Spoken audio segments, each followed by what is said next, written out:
All right, welcome to another episode of the Walking Up podcast brought to you by Blue Wire Hustle. I am Francisco. I am joined by an awesome guest drafted by the Brewers in the fifth round back in 2019, I believe, Yep. right out of high school. How's it 18. going, Justin? 18. 18? Yep. 18. How's it going, brother? Good. Just hanging out in AZ. Can't complain. Weather's beautiful.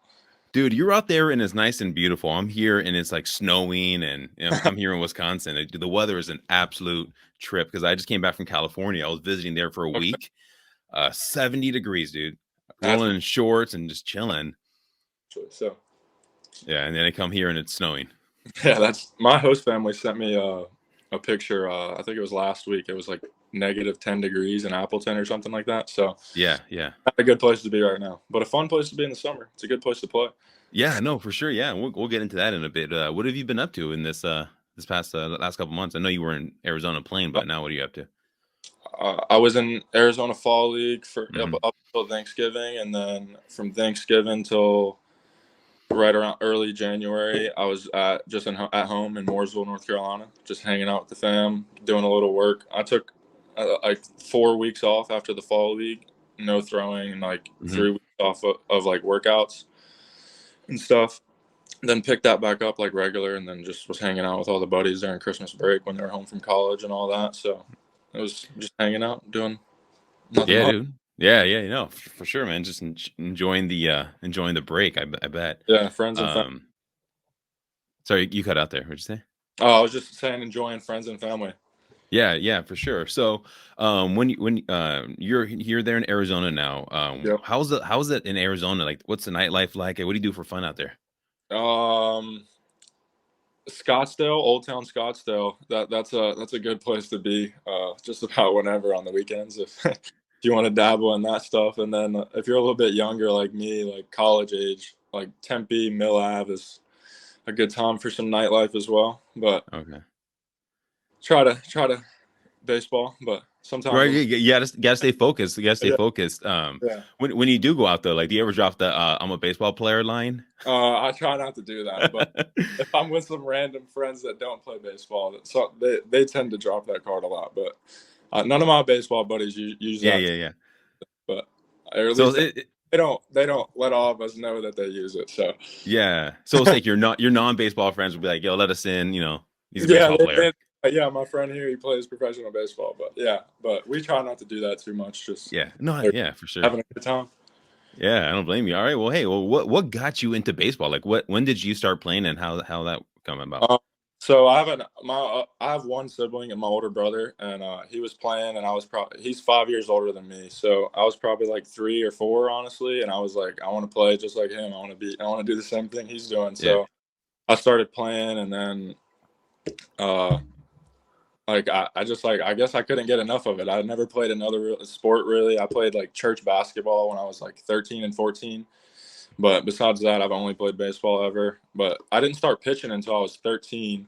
Like I just like finally got like tall, I guess, and like catching. People started throwing a little harder, and like started hurting my thumb sometimes. And you were a catcher? Yeah, I only caught until 12 up until 12U. I'd never even really pitched. I played like everywhere else but pitched, and like caught for the majority of it. And then like when I got home from Cooperstown, which you do when you're 12 years old, I don't know if you're familiar with that.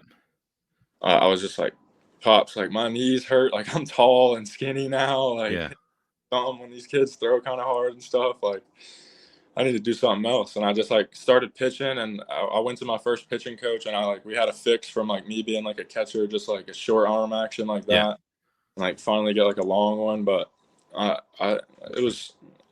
had like the same mechanics ever since, and just been riding with the same stuff. So. And it's been working, dude. You get drafted out of high school. Yeah, something. Yeah, some would say.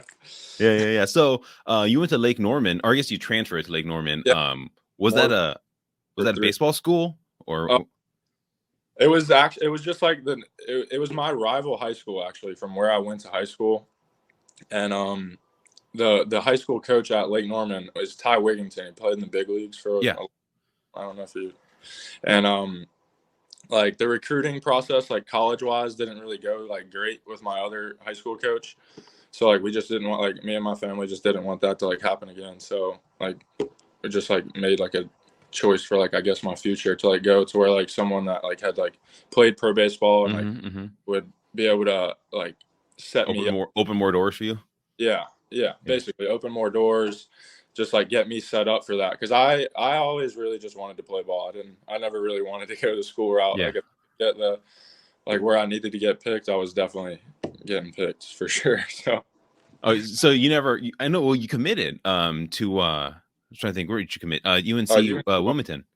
Yeah, UNC Wilmington.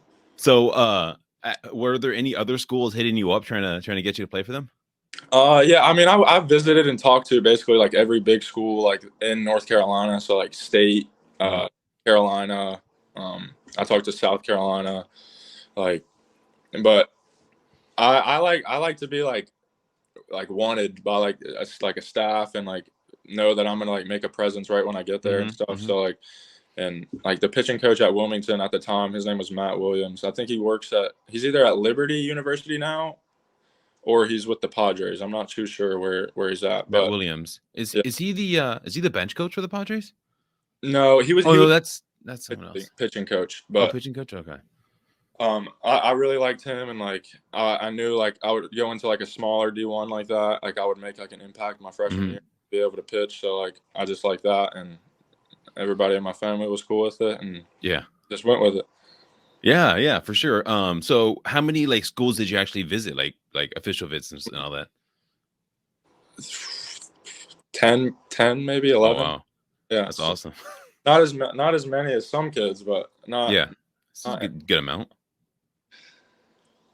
Yeah. So when you got drafted out of high school, then was it like how hard was that decision to go to baseball and go right into the minors instead of because you already committed? Wait, when did you commit? Like how old are you, or what grade? I think I was at the 16U WWBA in Georgia when I committed. So probably 15 or 16, 15 and a half, right in there. Jeez. Yeah. And but to answer your question, so MLB does like a scholarship plan thing. I'm not sure what the exact name is for it, but so if you sign out of high school, you like your agent will work out like with inflation and all like prices how like you're going to be playing for a while, so you're obviously not going to go straight to school. Yeah. But like, and you have like a bank account set up for whenever I get done playing, or I could do it right now if I wanted to. But once I get into the money, I only have like a certain amount of years to like finish my schooling where they will pay for it.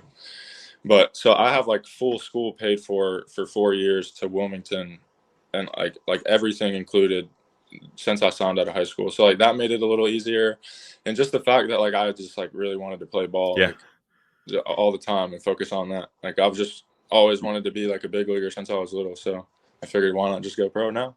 Yeah, you didn't want to go do 4 years of school. You just wanted to just go jump right in. Just play some ball. Yeah, that's what's up. So, how many at your school? How many guys were? Because you had a big league coach who was in the big leagues. How many guys in your school were like, committed or got drafted? Like, was it a pretty stacked team? Here, I think we had like 8 commits. I want to say so.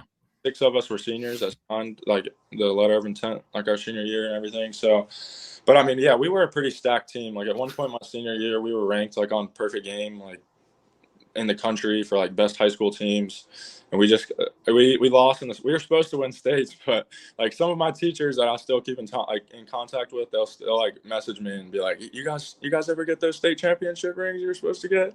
Just man. But yeah, we were pretty good, but we fell short in the second round. Wow. I gave up a run in the first inning, a ball off my foot, and the second baseman like was already running up the middle, and he couldn't adjust back to it, and there was a guy on second, and he scored, and we didn't score around the rest of the game, and I didn't give up another one, and we lost 1-0. Jeez, that's heartbreaking. Wow. Yeah, it was tough.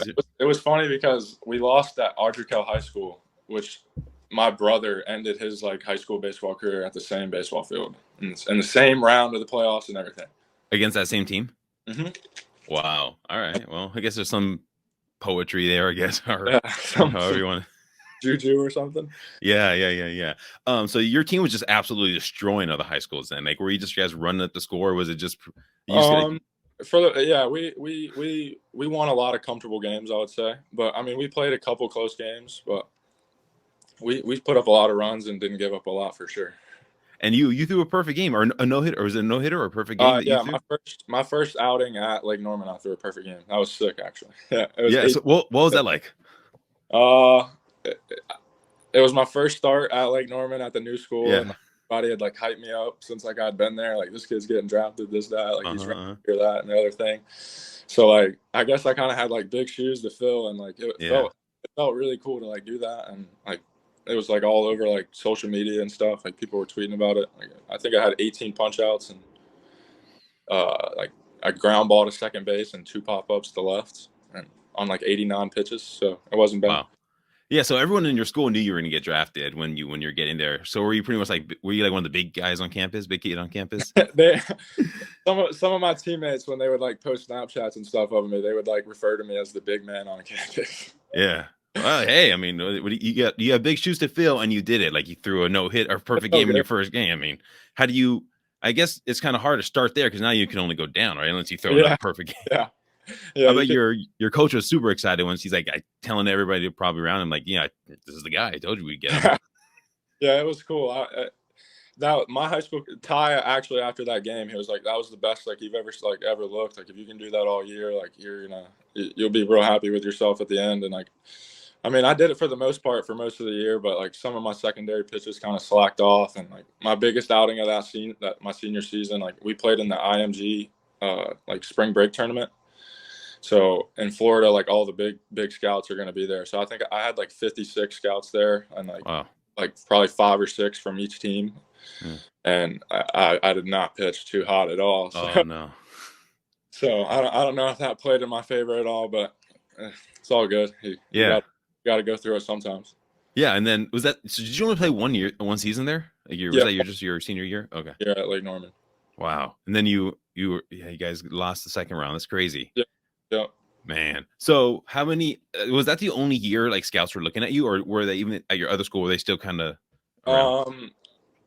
Some college scouts, and I think I maybe had 1 or 2 pro scouts my junior year. Like in high school, you're not really too many pro scouts aren't really coming around your high school games until your senior year, honestly. And I don't, for me at least, I don't know, maybe like a little more like of a stature of a dude, like that's supposed to go in like the first round or something, like maybe them, but not for me. It was basically all senior year and like the summer and fall of like showcase ball with Evo Show. Like most of that started. That's awesome. Oh, hey, I mean, you got drafted fifth round by the Brewers. Did you know they were interested in you when you were playing? Like going into the draft, it was probably going to be like the Mariners, the Cardinals, or the Brewers, or the Yankees. I'm pretty sure those were like the 5 like big teams. Okay. So I had a good idea, and I liked Milwaukee. I went up there for the pre-draft and everything. So like I was cool with it. Yeah, no, Milwaukee. I was telling Nick, Milwaukee's a really good organization. They drafted a lot of good players, all over the organization. The big league, the big team, I guess. They're obviously probably World Series contenders, at least NL pennant contenders, with the pitching staff that they have. Oh, for sure. Yeah, it's stacked. Yeah. So how was draft day? Honestly, so stressful. I would never want to do it again. Honestly, if I'm being honest, it's so stressful. Like. You just like never know, and like you're like if they don't pick me here, like I might be going to school, like so it was super stressful. But like once I heard my name called, I like high fived my dad and like one guy next to me, and I just like kind of like lost myself for like a few minutes. Like it was cool. It was super cool. Did you think you were gonna go that high? I honestly, be honest. You can I thought gas I was yourself up maybe a little higher, but okay. It's all it happens. It's all good. Yeah, no, I mean 5th round, you can't prove them wrong in the show. That's all I got. Exactly right, man. Exactly right. And 5th round's nothing to be ashamed of. 5th round, that's a high draft pick right there. So where were you? Did you have like a watch party for the draft? How was that all set up? Yeah. For the first day of the draft, like I was saying, like I thought I would go a little higher. So the first day is only like the first 2 rounds or 3 rounds. Then they're like the first 2, and then like the competitive balance rounds. So that first night, I had like my closest friends over at my house, like 2 or 3 of my buddies, and then my parents and like brother, like just in case I did get picked. Like, but yeah, it wasn't like a shoe in. But then like early the second day, like I even had an exam that day, like that the principal moved back, and like I was at a sports bar, like it was called, I forget the name of it. It's not even the same place anymore, but we were like a bunch of my friends and family and like some of my teachers stopped by, and when I got picked that day. So it was just a little sports bar right across the street from my high school. Dude, that's legit. True circle. Did you cry a little bit? Was there a tear when you got drafted? Like, what was the emotions like? 100%, 100%. No shame. I pops and the guy next to him and walked out of the room, and I was just like, whoa, and I had to put my hands on my knees. I cried a little bit. Yeah, I don't blame you, man. I mean, I'm sure your parents did too. That's a big thing, right? So how was that conversation then? How did you break the news to, the university that you were, going to say no? So it was Coach Scaff at like when I had committed, but he was like on his way out, and Coach Hood, the assistant, he was like the assistant head coach. He wasn't even like just the assistant at the time. He was like the assistant head. And he actually texted me, Coach Hood, and was like, hey man, like, congratulations. Like, if you're ever in Wilmington, like, let us know. But like you can work out and do whatever you need to do here. So like, it kind of really wasn't even like a hard task. Like they kind of knew, I guess, in a sense. I didn't say anything. Oh, nice. Yeah. I mean, I'm sure they reached out to you, and yeah, obviously talked to, and like they knew, but like his text to me, like, originally was basically like, yeah, congrats, but dang. Okay, so what was there a round that you would get picked that if there was there a certain round that you're thinking to yourself, if this is the round that I'm getting picked in, I'm just going to say no and go to college instead? Not necessarily a round, but more like a dollar figure, I would say. Yeah. You got to be able to like live your life and like, sport, not be like stressed out and stuff. So like, basically a dollar figure. I wouldn't say a round. Okay, and we'll talk about the minor leagues in a second, but like, I mean, so you were drafted when you're 18. And you also got a decent amount of money. Was your dad like, hey, let's chill out, you're 18, like, don't do anything crazy? No, for sure. Like I got a financial advisor right away, and like once I put my check in my bank account, they took it right out, basically the whole thing. So I never really even got to toy around with like too much. So what was the biggest thing you bought? Like, I mean, you got to buy something, Probably my truck, and I bought this gold chain in cash at the jewelry store. It was pretty cool. Yeah. But my truck, definitely. But I still didn't even pay that off. My parents were like, just put a little bit down and then we'll like pay bills. So like you can get credit and all that. So they were helping me out on all the financial side. So I wasn't. No, I mean, yeah, for sure, that's important, because I mean, 18 years old, that's it's hard to adjust. What was the biggest adjustment then from high school to the minors? Because I mean, you're probably one of the younger guys in the for sure. rookie league. Every level I've played at, still to this day, I've been, if not the youngest, one of the youngest kids on the team for sure, and like way below the league average so far, which is a good thing. So but I don't know. I wouldn't really call it too big of an adjustment. Maybe the game just speeds up a little bit and you can't miss as much, but like it's the same game, just a little faster, honestly. Like, well, the talent too. I mean, everybody. Yeah, you're not really facing some kids that you can just, I throw 95, so let me just throw it right down the middle, and you don't stand a chance. So, but besides all, like, just obviously there is adjustments, like you can't miss and you can't throw stuff down the middle. But for me, I don't think it was like too much crazy. Kind of just like maturing, like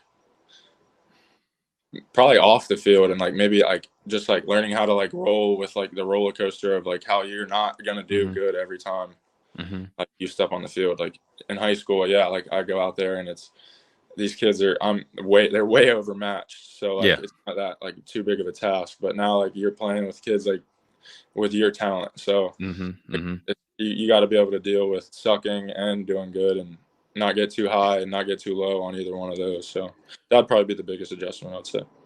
That's the stuff. At any point, did you ever think to yourself, man, I wish I went to college? Not really, honestly. Everybody, all my buddies, they're oh, dude, schoolwork sucks. Like I'm straight from practice to doing a 10-page paper. Like I'm straight from practice to playing some Fortnite or like hanging out, doing whatever I want. That's true. That's true. Living the life. I mean, Nick was doing what his senior year riding the bus when he was drafted. When he got moved up to Appleton a little bit, he was in Rocky Mountain for a little bit, like rookie advanced, and then they moved him up to Appleton. So I was with him for a little bit of his senior year of school / pro baseball. So I saw him grinding it out on the bus in the locker room, all that. So kudos to him for that. I couldn't do that. No, I wouldn't be able to do that either. I'd be like, forget school, you know. I mean, I'll wait till I graduate or when I finish playing ball. Yeah, exactly. When you're in the minors, it's a grind, right? You're going from, and depending on your league too, there's long bus rides and all that. What were some of the worst cities that you traveled to that you think now you're like, I'm never going back there again? Definitely in like 2019 with Low A Appleton or with the Timber Rattlers, there were some cities that they're now like when they did the like revamp of the that they're gone now. There's definitely some cities like Burlington, Iowa, I would say. I heard that one a lot, Yeah, that baseball stadium was subpar. Probably Beloit, Wisconsin, honestly, but that's what I hear. I hear like their stadium is pretty good, but I got hurt on their old field, like my foot. I got bad juju there, I guess. I don't know, man. But Beloit, I mean, it's not that bad of a town now that the new stadium is there. You can actually see the like downtown part of it and like what it is. But before, like you're playing at that field in like a random like neighborhood. Like you stay like on some like random like right off some random exit. So like you're not seeing like actual Beloit, Wisconsin. So maybe not even Beloit, Wisconsin now that we played at the new stadium. But definitely in 2019 with the old stadium and what we saw of it when we were there, I wouldn't go back. But I'd maybe. If I had to, I'd go back now. Yeah. I heard the locker rooms there were like dirt, or it wasn't even like. Yeah, they are. Yeah, like, yeah, not great at all. The shower is not great. Not a good place to shower. You don't feel clean out of there. That's wild. Oh, they got a new. I haven't seen the new stadium yet. I've been to the old one. The new stadium is sick though. Okay. Got like the whole 9 yards in there, like a little iPad that controls like the speakers in there. And, it's a nice place. That's what's up. Okay, what about some cities that you really enjoy? Like, what was maybe one of your most favorite cities to visit? Probably like Davenport, Iowa. We always have a good time there. Quad Cities, like the Riverbend. That's a good little city. We went to South Bend, Indiana, like where Notre Dame is last year. That was pretty cool. I don't know. Not too many Midwest cities are too big, and I don't know. I'm more of like. I like Phoenix. Phoenix is a cool spot. Yeah. Yeah, Phoenix is a little bit different than Beloit, that's for sure. Oh yeah. I've been there. Not much to do there. So very smaller. It's one of the. I mean, that's the Midwest for you right there. Yeah. So while you're in the minors, right? I was talking to Nick about this. I talk about this a lot. I ask this question a lot. The fans, especially in Beloit, they're like right on you, like in all these little stadiums. Have you ever had any weird fan interactions? Not really weird yet, but like some they get after you pretty good. But I mean, it's all fun and games to me. Yeah, I think it's funny. I like it.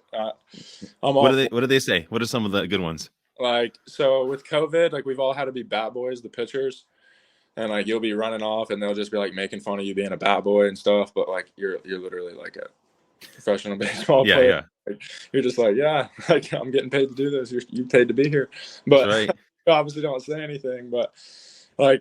I don't know. I try not to listen to it too much, honestly. Just how hard is it to not like chirp back at them though? Because I mean, for me, like I would find it so hard if they.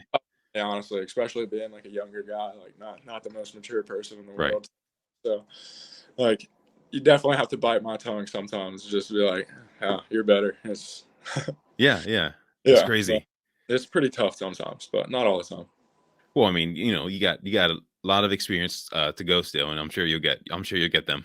And I would say that the tougher, when it is tougher, it kind of is based on your performance as well too. So true. If you're pitching good and someone's saying something stupid, you're like whatever. But like if you're sucking it up, you're like Yeah. You got to bite your tongue a little bit, and I bet that's hard. So 2020, you missed out 2020. What did you do during that COVID year? So there was a college wood bat team in my hometown, like stadiums 10 minutes from my house.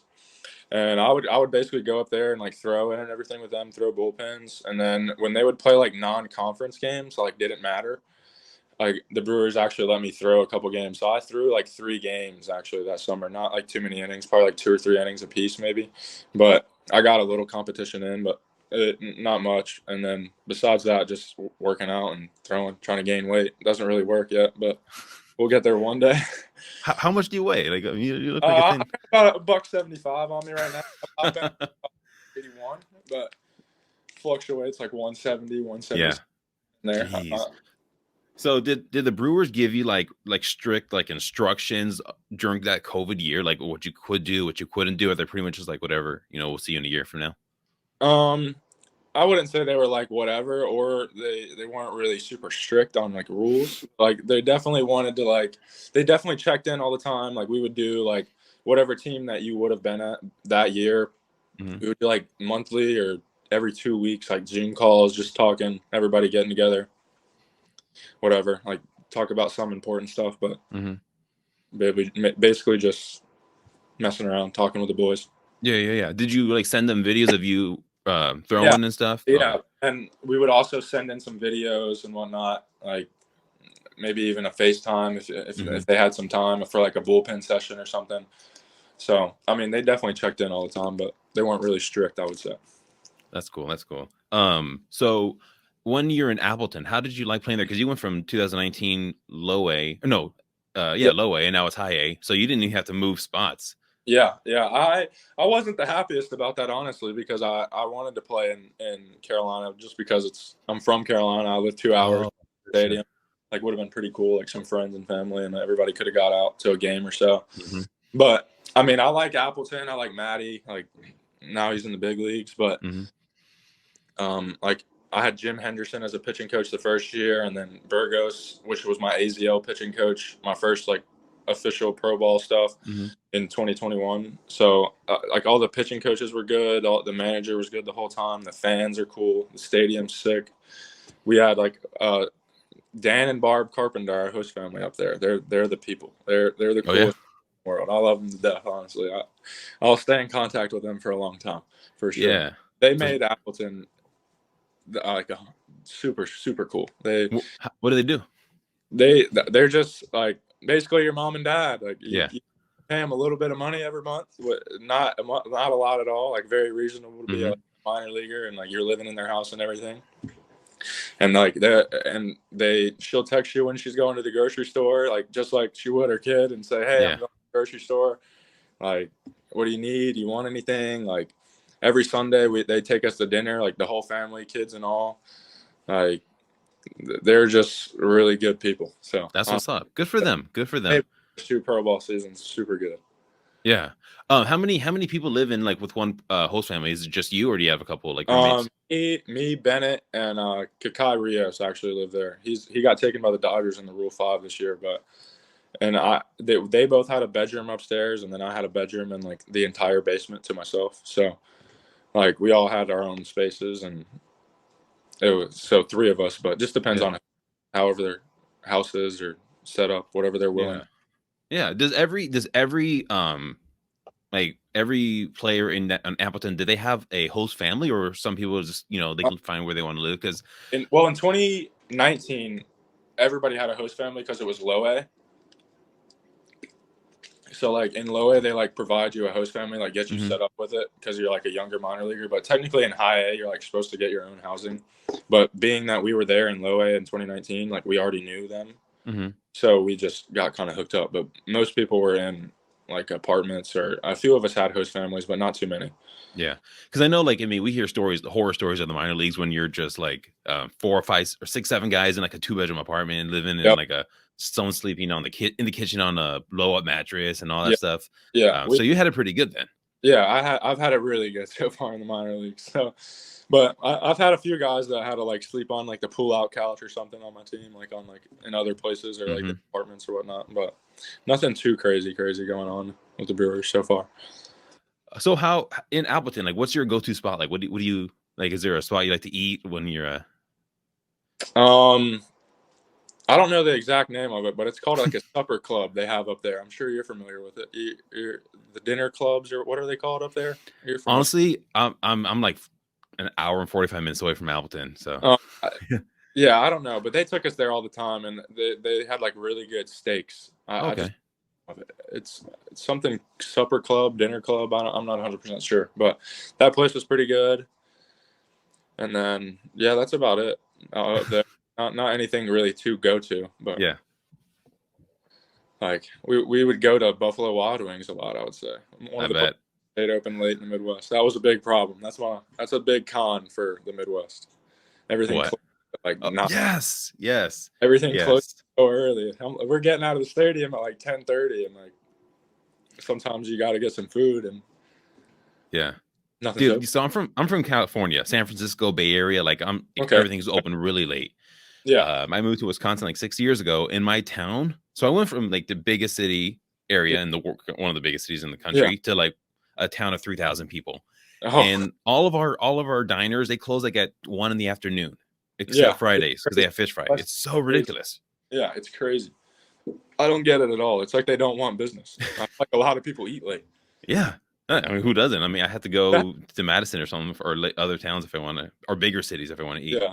College town. I'd assume they'd be open later on there. Yeah, they are. Have you made it out to Madison or no? Never. I've wanted to a few times, but never made it out there. All right. Say that again.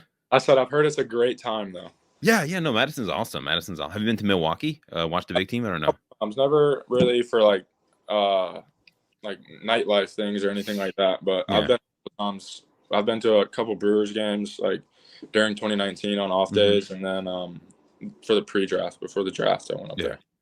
So like I said, the Brewers have the minor league system of the Brewers is pretty stacked. Is there anyone like in Appleton when they're doing batting practice that just absolutely puts on a show that you're like, wow, like that's some incredible power. On a show on BP for sure. Like Thomas Dillard, he can whack a ball good ways. Like Joe Gregg, he can get on a ball good. Garrett Mitchell, he can get on a ball pretty good. Yeah, we had a few guys on our team that could poke a ball pretty long ways. Joey Weimer, he was that didn't even pop up. Yeah, Weimer puts on an absolute show, probably the best one. I just didn't think about it, but yeah. There's BP as a show. Even in the fall league team, like those kids even were like, "Wow, this is crazy." And those are some of the best minor leaguers in the game. So if they're go ahead. I was just saying, if they're saying it must be a pretty good BP show. Yeah, that's what I mean. I can imagine. How was the Arizona Fall League? Because I mean, it's like said, that was cool. That was probably one of my favorite baseball experiences like in my career so far. Like just being in like that atmosphere with like those type of players, like it makes you feel like a better baseball player, honestly. Yeah. And like you want to play up to that level as well. And like we're wearing all the big league uniforms and like all fitted to you and everything like that, and all sorts of cool gear and stuff like that. So like that was sick. It was one of my favorite baseball memories or experiences so far for sure. That's awesome. And you're is it Uribe or Uribe? Yep. Abner Urias. Yep. Yeah. That guy throws over 100 miles an hour. How is it just watching him throw gas? Like, that's pretty cool too. He just got to Phoenix today, actually. So he okay. Right at the start of our podcast, he messaged me on Instagram. He put up a story. He was in Phoenix. I was like, yes, sir. And then he sent me a voice message, but I'll have to check it out after the podcast. But yeah, he's in what town. You have to do, you got to have him come on the pod. I mean, Nick recruited you, so I need you to get me Abner. You got good Spanish in you? See, man, I was actually talking to someone else, and they're like, "Well, my Spanish is bad." Like, my dad's born in Puerto Rico. Okay. My mom's Mexican, so like you would think I'd speak Spanish, and like my sisters do, my older sisters do, or my older sister does. They probably took time and sat down and learned and everything. Yeah, well, it is when I was younger, like we went to my great grandma lived with us, so we only spoke Spanish in our house for like my first 4 or 5 years, and then I went to school and it was English speaking, so like we never spoke Spanish at all. Yeah. And it literally just like I lost it. Like there's videos of me when I was younger speaking Spanish, but now it's like yeah, Uribe's English. It's okay. It's not bad. He's getting there. But he practiced me. Yeah, I'll send him a message. Tell him that he needs to come on the pod. Yeah, we'll get a 2-person pod, a little translator. Uribe, very funny guy. He would be a great podcast, honestly. Yeah, you know who seems like an awesome guy? You're talking about Dillard. Like he just seems like a dude who just like gets after it. Yeah, Dillard's a cool guy. He gets after it on the baseball field for sure, but he's a big chiller outside of baseball. Just likes to hang out, not do too much. But so, what do you do when you're not playing? So, you mentioned video games. Do you golf? Yeah, I golf sometimes with Bennett. I'm not the best golfer in the world, honestly. I suck pretty bad, honestly. But I've never golfed, man. It's fun out there on the course for sure. But I don't play as much golf as Bennett at all. Not even anywhere close to as much golf as Bennett. But he's always on the golf course. Yeah, he's always on the golf course. I play video games, hang out, watch a TV show maybe. Yeah. Who's better at video games, you or Bennett? Depends on which game you're talking about, honestly. Depends. I don't know. He's been tearing me up pretty good in Madden lately, so I could say he's better right now, I guess. That's what's up. That's what's up. So what kind of music do you listen to? Like, what's your go-to music? A little bit of everything, honestly, but like for the majority, I don't know even what the genre would be. Like maybe like dance or something. The genre would be, I don't know, like Kygo. Do you know who that is? Like, yeah. Like Quinn XI, like that type of music, like a little chill, good beat. Yeah. Just that's what's up. But I listen to some country, listen to some rap. Well, I mean, you're from North Carolina. I mean, I feel like I figured country was just... I drive a big old lifted truck too, so that's what I'm saying. You got the truck. You kind of got a little accent going. I got to mix in some country music. Yeah, definitely do that.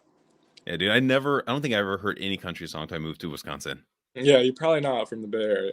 Oh no, if I'm not from the Bay, we had like E40, G-Eazy, all the Bay Area guys. But now I'm here in the Midwest, where it's a little bit of everything here. Yeah, there's a little bit of everything in the Midwest.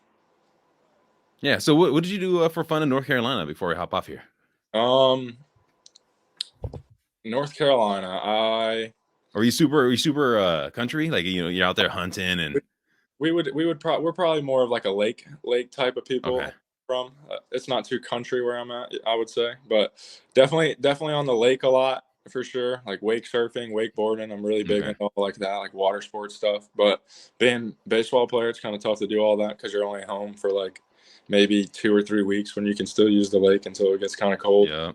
So, like some bonfires, maybe that's kind of country, I guess. Maybe having some. See, I just assumed everybody from like North Carolina was country. Growing up in California, where I'm like, okay, anything after like, I don't know, like the Dakotas is just country. Like everything. That's kind of how that's how my brain thinks. I'm like, all right, we all drive country. I mean, I do like to shoot guns a lot. Me and my dad and brother do that a lot for fun. So I guess that would be our country thing we do for sure, right there. Do you hunt or no? Never hunted in my life, but just go to like the range or like I like an outdoor range where I can like my dad has this big AR with like a scope on it and stuff, and shoot a little farther. I like that. That's fun. I like that. Yeah, actually, my brother-in-law came for Christmas and he brought his AR, but there's no ammo. We couldn't find any ammo, so we didn't shoot it. We ended up just tough to find nowadays. Super tough to find. It's very hard. It's very hard to find. Okay, so what are we expecting from you, Brewer fans? What can we expect from you, Justin, in 2022? Or what are you trying to do? What's your goals for this year? Definitely start in AA and don't finish there for sure. Yeah, finish. Hopefully in Nashville. I don't know. Nashville. There you go. Maybe not even Nashville. I don't know. Maybe go stupid. Finish in the big. Yeah. Hey, I mean, you got to let me. Okay, if you go to the majors, you got to let me know so I could be there for your debut. Friend of the podcast now. I got to be there, man. 100%. But hopefully pitch a lot better than I did last year. I dealt with some injuries and stuff last year. Happens. Arm problems, just like little. I got hit by a couple comebackers, like one in my like pitching finger, like hand right here. But I was in a boot for like 6 weeks and I progressed out of that for a few weeks too. So I missed some time and definitely didn't pitch to like as best as I could, I don't think. But at least I hope not. Yeah. But definitely pitch a lot better than last year and don't finish where I started again. I didn't like that. Starting in high A and finishing in high A. Try to make progression every year. I hear that. Well, hey, if you start in high A, I'll be there to watch you because I got a couple guys on there who've been in the pod. Brandon Canar, who was Anton Kelly. He might be in. Well, he might be in AA. We'll see where he starts. Yeah, Anton's got a shot at AA for sure. Yeah, but he's been on the pod. Yeah, man. Like if you do start here in Appleton, I'll try to come out and watch you pitch, man. But hopefully it's AA, bro. I hope so. Me too. I'm hoping. Yeah, for sure. Hey, well, Justin, I want to thank you for coming on the podcast, man. It's an honor talking to you. I'm glad Nick was able to kind of get this here. Like I said, I got to get Abner on or maybe Dillard. If you can get Dillard on, that'd be sweet. I mean, I feel like he'd super chill to talk to. But yeah. Yeah, man. Me and Benny are pretty tight with old Dilly, so we'll see what we can do on that. Yeah, and I told Benny, I said, hey, man, let's squad up sometime. I play I play little video games here and there. Oh, for sure, 100%. Yeah, I'm every night, dude. I'm here I'm always grinding. for a good squad of some COD, Warzone, or Fortnite. Yeah, dude. I just did Warzone. I just did Warzone last night. I did Fortnite a couple nights ago. Yeah, man. I'm always grinding in the the make believe battles. Something's got to keep all the time around here. You can't just do nothing. Exactly. All right, Justin. You have a great rest of your night, man. I appreciate you coming on, brother. Thank you.